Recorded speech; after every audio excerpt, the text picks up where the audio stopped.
July 2022, summer heat, a line at the gas station. Someone jokes it might be cheaper to walk.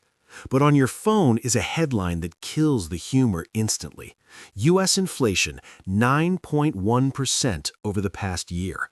That's not some statistic in a report. That's the grocery receipt, the credit card bill, the quiet feeling that your money is shrinking in your hands. That number became a turning point, not just because it was high, but because it was the highest the U.S. had seen in decades. A quick detail matters here. This is the Consumer Price Index over the 12 months ending June 2022, released in July. And in that release, one line was like a match near gasoline.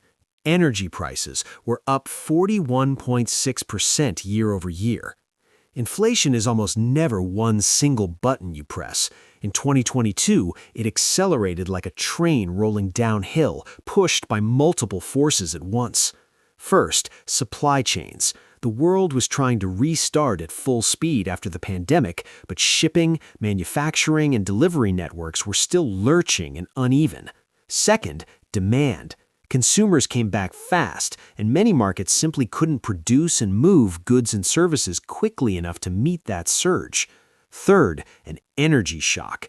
When energy gets expensive, it seeps into everything: transportation, production, heating, packaging, storage, and delivery. And once that happens, prices ripple outward like waves. Now here's where most people get tripped up.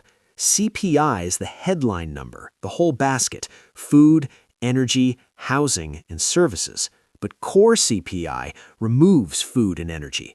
Policymakers watch it closely because it's often more stable, less driven by a sudden jump at the pump or a bad harvest.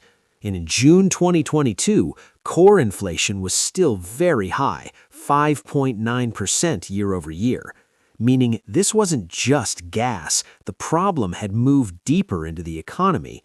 And when inflation looks like that, it stops being about percentages and starts being about fairness, because people don't spend their money the same way. If a bigger share of your budget goes to basics, food, fuel, utilities, you feel inflation harder than someone whose spending is more flexible. That's why this kind of inflation hits unevenly. In that same release, food at home was up 12.2% year over year. When food and energy surge, just cut spending isn't much of a plan. You can't stop eating. You still have to get to work. Then comes the second act of the story, the central bank. When inflation is this high, the Federal Reserve has to cool demand, and its main lever is interest rates. In March 2022, the Fed began tightening, raising its target range to 0.25% to 0.50%.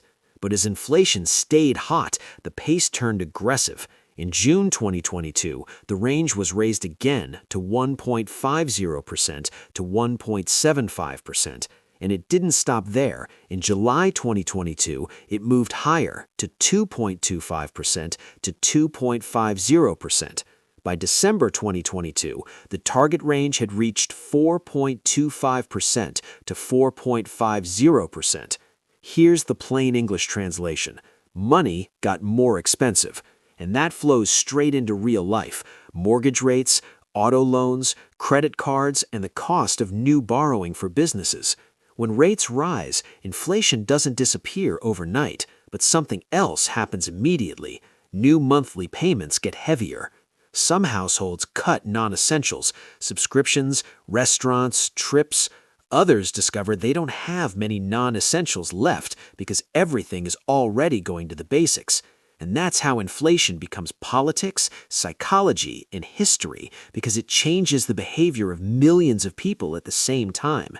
A turning point is the moment society realizes we can't keep going like this. June 2022 delivered that feeling. Because 9.1% isn't background noise, it's a signal. Real pay can fall behind, savings lose purchasing power, and the Fed's decisions get harsher. And it also shattered a comforting belief that the spike might be temporary.